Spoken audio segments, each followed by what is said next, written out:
Danger, danger, danger. You got to be careful out there because you never know what can happen. The world is full of crazies and no one is safe. But what if you knew to be really safe, you don't need any God or any protection? Not now, not tomorrow, not ever. Join us and see what it takes to be truly safe. This is Who Am I? Who am I?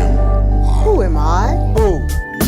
Our purpose is to awaken. Who am I? To awaken to absolute truth. Am I? Who am I? Who?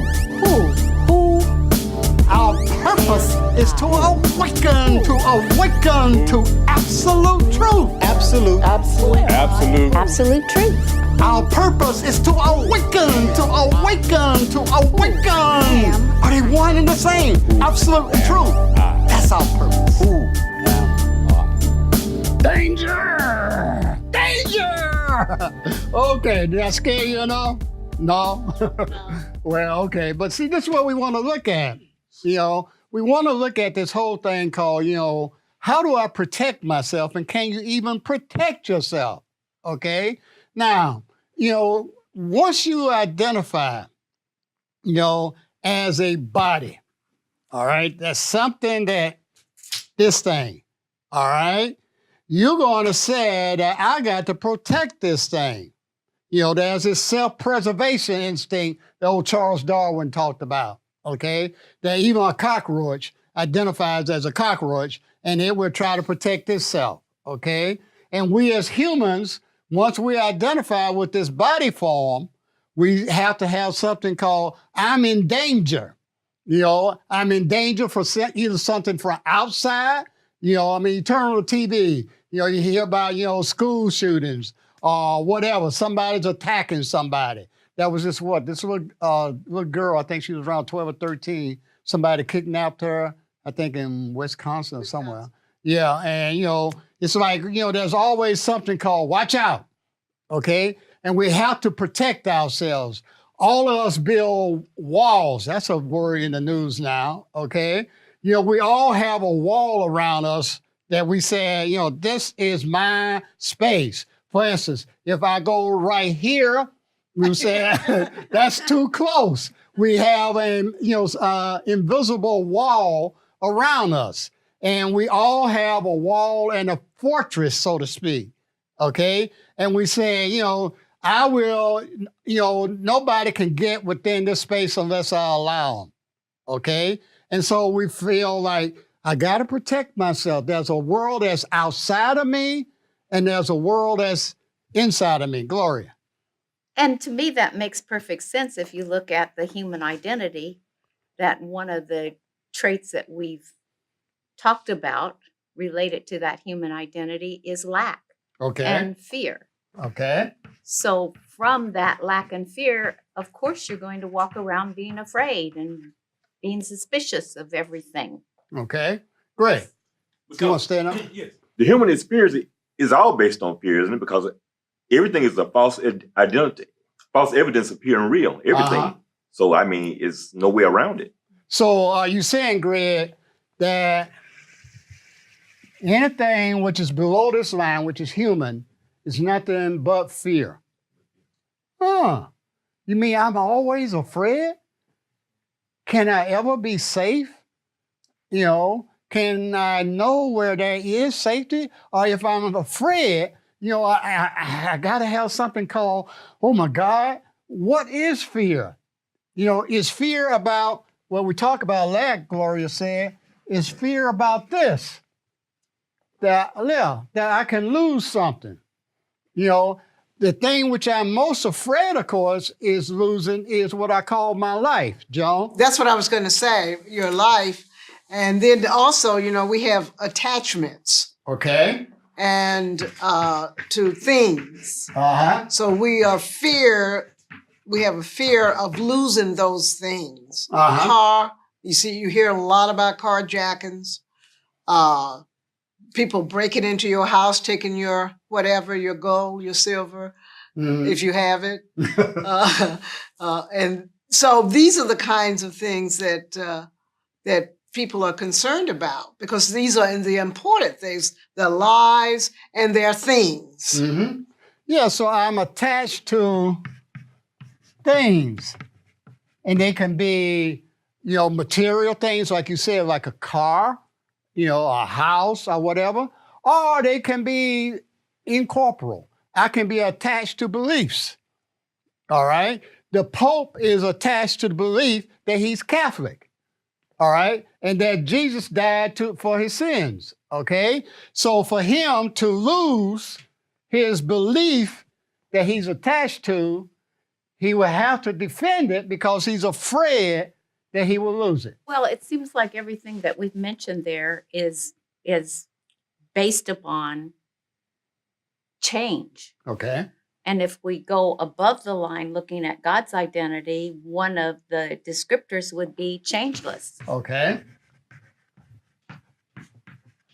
So if you lose something, you're changing from one state to another state. Or as Joan said, I have attachment. If I lose my car, okay, somebody steals my car, I lost it, so I have changed from having a car to not having a car, okay? So there's an alteration of a condition, all right? But you're saying, Gloria, that God is changeless, okay? That God cannot know about loss.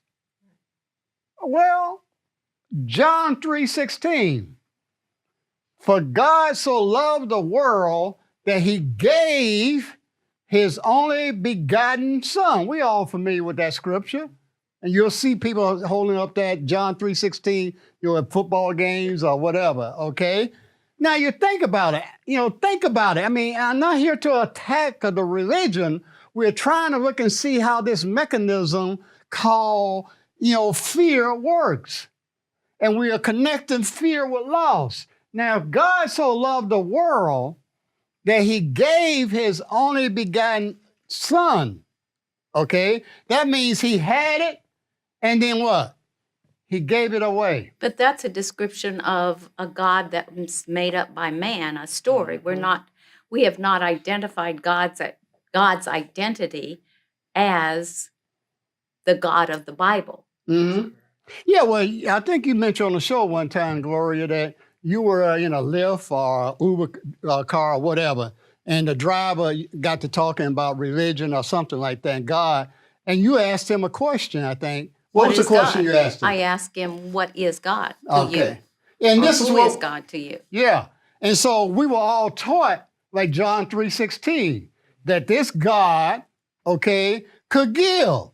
Matter of fact, we think we can get blessings from him if we pray enough, go to church enough, or, go by the 10 ones or whatever, okay? So there's this me who has a God, as you're saying, Gloria, who believes that he can give, and I can get attached to whatever that he gives me. Even if he gives me his only begotten son. Yeah. But even as I think there's a verse in the Bible that says something about God's hedge of protection around us. It's like, and I used to pray that prayer, like that hedge of protection be surrounding me today. Yes. And it's like that's supposed to alleviate the fear or the concern of something happening to you. Right. But it never really did. Uh-huh.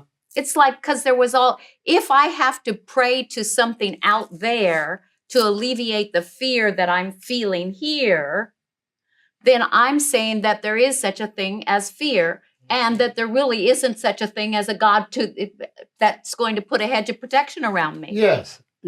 See, I'm looking outside. I think that there's a source outside of me. Well, of course. When I was born, when we were all born, when I came out of Ruth Carter, I looked for Robert and Ruth Carter to protect me. I was as soon as I was born, it was like Ruth Carter grabbed me or whatever, I assume. And, I was looking, I couldn't do anything without Ruth Carter or Robert Carter, my parents, okay? And, they protected me. So I think that there's a source outside of me that's stronger, more powerful, okay? And it will protect this me who's vulnerable, all right? And so, yes, I will acknowledge that as a power source, be it a parent or be it a God. The whole basis like of Christianity is to keep to keep people powerless in the sense of whenever something good happens, is you give God credit. Mhm. Something bad happened, it's the devil. Mhm. So where do you fit into the equation of taking responsibility for your life? Yeah, well, that's why, what's the source? As Gloria was asking, the Uber driver, well, because we all say God is the source. Most people would say God's a creator. Okay, you ask your grandmama, she'll say that. I mean, it's right there in the Bible. Okay, and so we say, yeah, this source is more powerful than me. All right, and I will attribute to this source power and a lot of other attributes. Okay, which means I am smaller than and less than, but I'm in a relationship with this source. Yeah, by here. Actually, the real question is whether or not God is omnipresent. Okay. If God is omnipresent, then everything below that line is a lie Right. because there's nothing here but God. Now, to get that is a stretch. I even stretch at it. I want there to be a source that protects me when I go back into my body identity. Let's say my body is hurting or I'm ill or something like that, and I can't quite shake it off. I get real needy. You know what I'm saying? And we all get real needy for that other presence that's greater than us, like, that we identified with early, just like you said, as your parent. We want something to come in and rescue us, but God is omnipresent. And that's the thing that we need to work at getting, is that there's no place that God cannot be. Yeah, that is the one word, omni meaning all, present. All right, now if you ask most religious people to define God, they would say God is omnipresent. Ask your grandmama or whoever, okay? And they would say God is all the omnis, omnipresent, omnipotent, and so forth. But then what happens, okay? Then they have to bring in something called me, okay? Me and God, okay? In other words, they're now taking what's below the line here and trying to say, I'm in relationship to what this is, okay? That there's a relationship between the human and between the God, an I-thou relationship. And that's the basis of everything we think, because all thought has to have duality. I think about. When I think about God, all right, there's a me and there's a God. That's the premise. All right, there's two, duality, okay? So yes, it's, and that's why everything, I'm not even don't restrict it to religion. You can, all the ologies, psychology, biology, whatever, sociology, whatever, all right? Physics, whatever, chemistry. All of it is based that there's this me, this identity, this human identity, okay, who has a identification with a form, which means unlimited. All right. Once I identify as a form, I am now saying that there's a boundary, that I'm not unrestricted, that I am finite. Gloria. Well, I think Bahia brought up a really great question that she can relate to omnipresent, that she knows, and correct me if I'm saying this wrong, that God is omnipresent, the omni words. But when she's not feeling well or she gets into a state of fear, then it's like that body identity starts kicking in. So the question that I thought she was asking and that I would ask is, okay, what do you do when that body identification gets in there? Okay. And up here, that that's not true. but yet you're still feeling the pain or you're still feeling the fear. Mm-hmm. So how do you not get attached to that pain or that fear? Okay.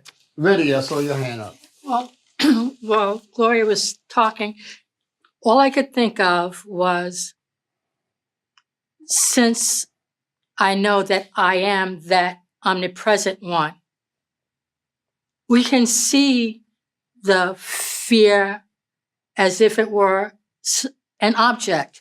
You know, if you're abiding in that place, you see the fear, you can see the thoughts, you can see everything.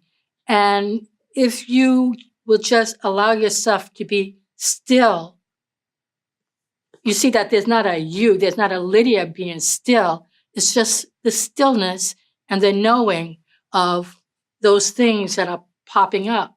That's the only way anyone can transcend that fear or the idea of fear or lack or loss, just in self-abiding. Mm-hmm. Yeah. There's this thing called, it looks like there's something called Alan Carter has a mind.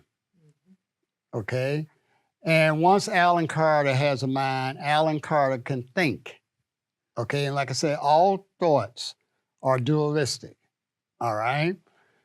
And that's the only thing I know of my thoughts, though.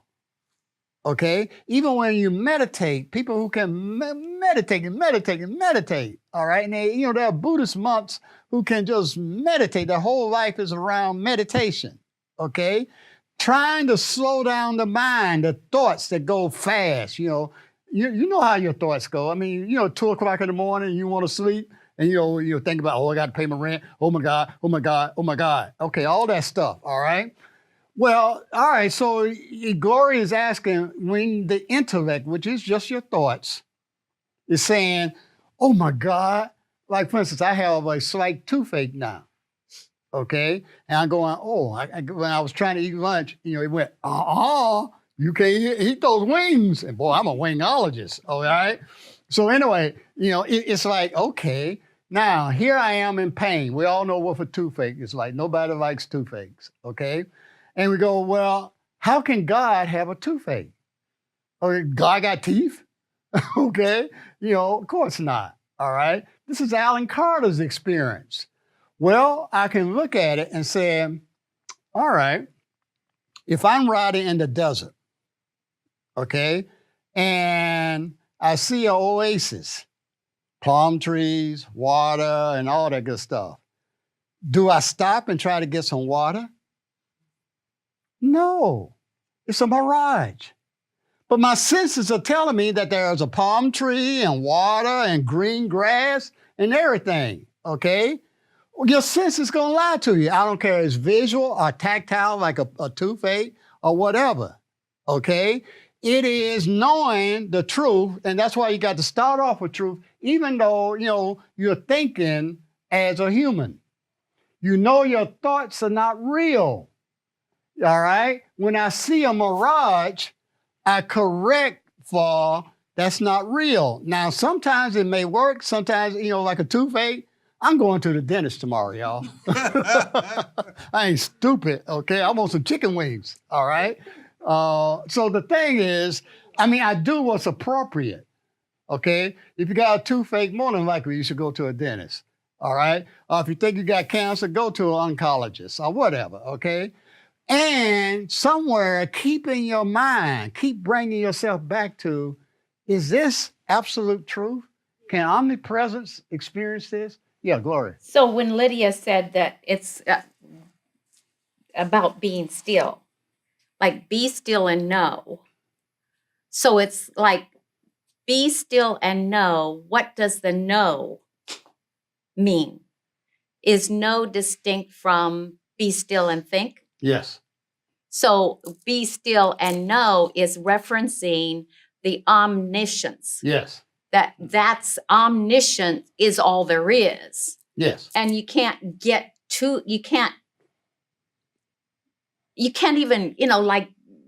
get a glimpse of that when you're so busy trying to do the human thing. Yes. Right. and which is thinking. Mm-hmm. This would never So- understand this. Yeah. Okay. Joan, I saw your hand. No, raised by I was head. just when Gloria was talking about be still and know, and and this is how. Then it becomes that's the process to get to. Yeah, stillness. Now, what does still mean? Yeah, Like, well, that's what I was Yeah. about to say. Okay, if that's the process, then I mean, well, what is that? stillness means slowing the mind down, the thoughts. That's meditation. But I mean, people think you got to go, okay, that's one form, okay?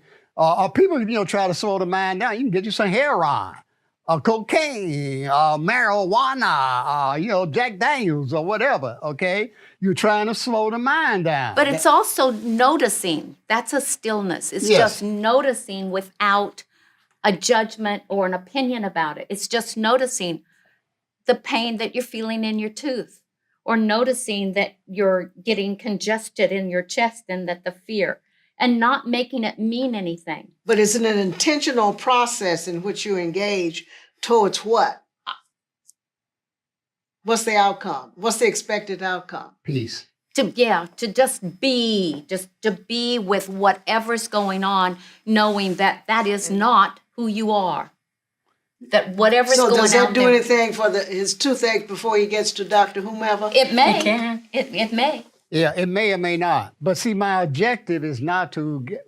See, it's like prayer. Most people will pray, dear God, please help my sick grandmama. Or dear God, I need some rent money or whatever. There's an attachment to some type of outcome, okay, some result, okay? But when you truly are meditating or trying to be still, the results don't matter, okay? In other words, you're trying, hey, God, my grandmama's sick.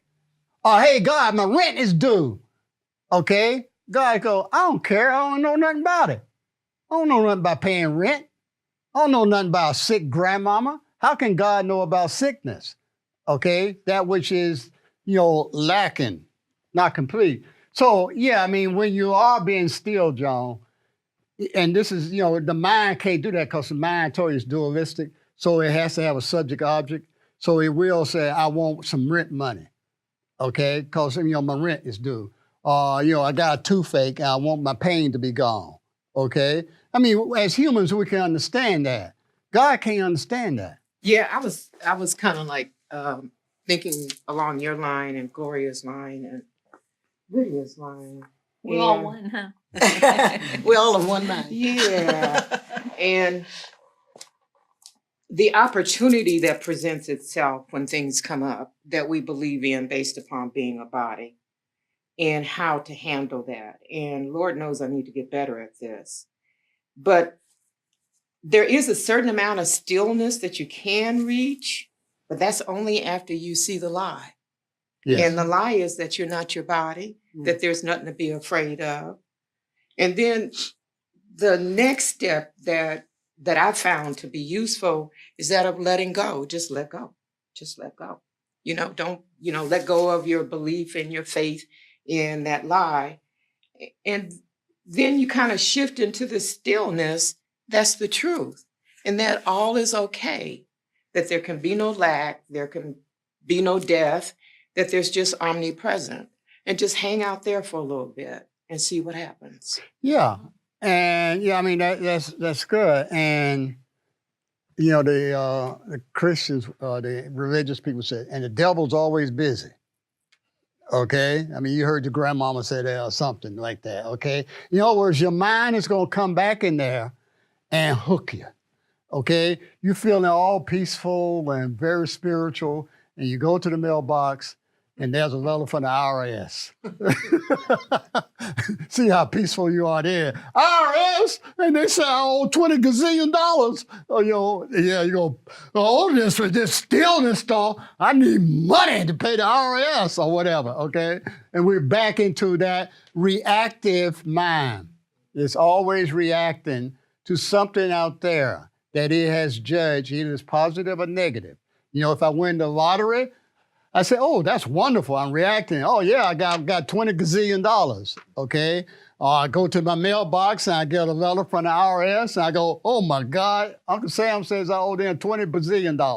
You know, so, you know, I'm always thinking that there's something that's not me that has some power, Gloria. But you keep doing that. What Bahia was saying, what we've been saying, it's like you keep noticing out there that all that stuff is going to show up, but you're not attached to it. You're not even attached to your thoughts. The thoughts are always going to be there, but you know that they're just thoughts. Yeah. There's no truth. So it's like you keep doing that no matter what comes up. And it's like the more you do it, it's like building the muscle when you go work out. You're building that muscle of just being with whatever shows up, because you know you're not the body. Okay. Yeah, Bahia. And an example, response, real life example, by the way, is the last time I had to go into the Internal Revenue Service and set up payment arrangements, and I was broke. And I made this payment arrangement, and I walked out thinking, I wonder how this is going to work out. I wasn't attached to the outcome. Mm-hmm. Yeah. I knew that everything based upon some, low-level belief in omnipresence, that it was all going to work out, and it did. Yeah. The money came, it got paid. And you're here. Yeah. Uncle Sam didn't put you in the slammer. Okay. Yeah, and that's hard. See, the human mind has to apparently preserve itself. And apparently has to make sure that fear seems real. IRS, we fear, okay? Or whatever, okay? Or we fear dying, or we fear getting old, or we fear, disease, getting cancer, or whatever. Okay? It preserves itself on a basis of fear. Yes, because it is fear, okay? And I'm fearing that we don't have enough time, okay?